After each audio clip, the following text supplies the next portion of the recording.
Hello everyone, welcome back to TIT. I am Caleb and today we'll be talking about creating an HTML5 boilerplate. Okay, so before we begin, if you haven't subscribed, please do so. Okay, so in the last tutorial, I told you that I'm going to be using editor called VS Code Editor. So this is it. And I actually opened a folder called HTML tutorial. And if you want to open a folder in VS Code, you just need to click on this file tab here and this open to open folder tab here. Just click on it and it will show you the folder. You can open the any folder you want to open. Then inside that folder you can create a file. Okay, so is I'll probably advise like actually name your first HTML file index.html, not like your first file you're creating, but like any file you want to create, like the first HTML file in this folder, you should name it index.html because that is actually what the browser will display. Like the first file the browser is going to display. You need to look for it and display this index.html. And the reason why we're creating a HTML file is because of the fact that we're going to be writing the boiler. Yeah, I'm going to show you the structure for a HTML document, which is the boilerplate inside an HTML file. And I just created an HTML file by doing typing .html at the end of the file name. Basically, that's what I did, and you can click enter, and that will generate a file for you. So, if you're using VS Code, it's quite easy for you to create a boilerplate. You just need to click on exclamation, then click on enter. Then it will automatically generate a boilerplate for you. Like I said before, a boilerplate is just a structure for your HTML document. Alright. So the first thing you see in HTML document is actually this HTML5 document, actually this doc type HTML. This is just signifying that, telling you that this is actually an HTML5 code. Whatever will be written in this file is an HTML5 code. And also telling the browser it's an HTML5 code.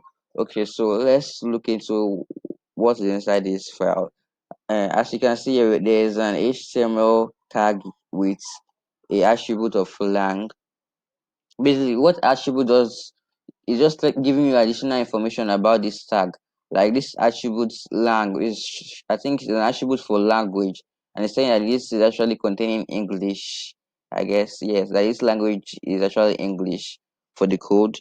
Okay, so the next thing you see, if you notice, this HTML tag actually wrap around all the contents in this file.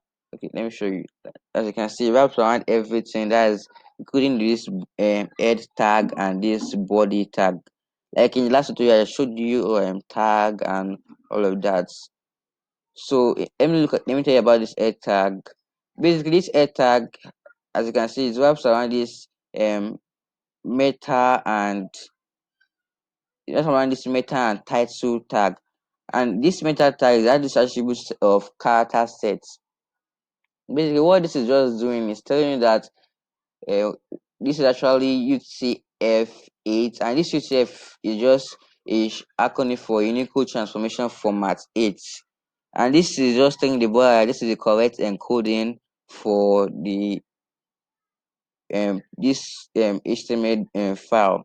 Basically, if you don't understand that, don't worry. It's just normal, like let's say, normal procedure while creating an HTML file.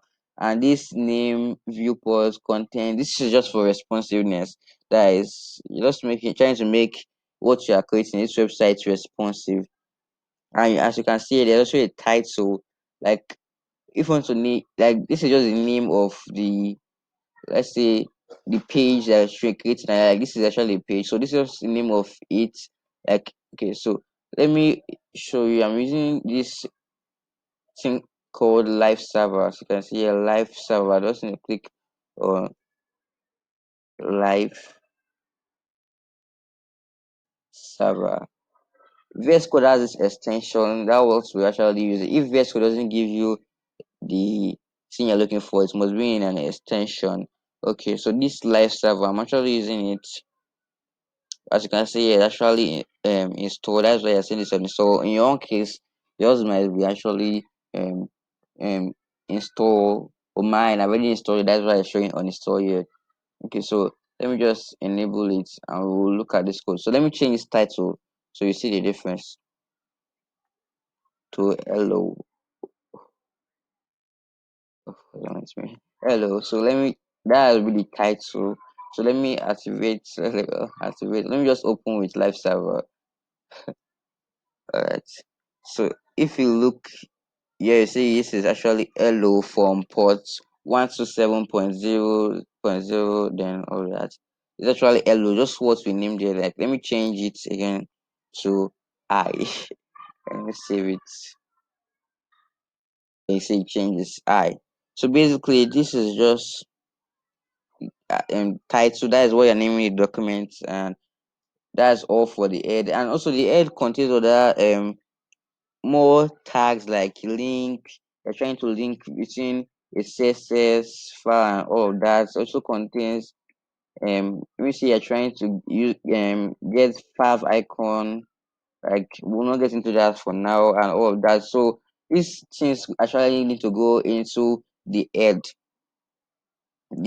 tag. Okay, so while for the body tag, so you can see the body tag actually contains what will be displayed, the content that will be displayed in the browser. Like, let me say hi hi here again. Then notice you see this I here because that's actually in the body. Like, let me wrap this around a tag, or no, let me just leave that for now. We'll get into the tag in the next tutorial. All right, so that is basically it for HTML boilerplate and all of that. So now you know that HTML boilerplate is a structure for your HTML document, what will be inside and all of that. So in the next tutorial, we'll look at creating a tag, and I'll just leave it like this. So in the next tutorial, we'll work on that and create tags and all of that. So thank you.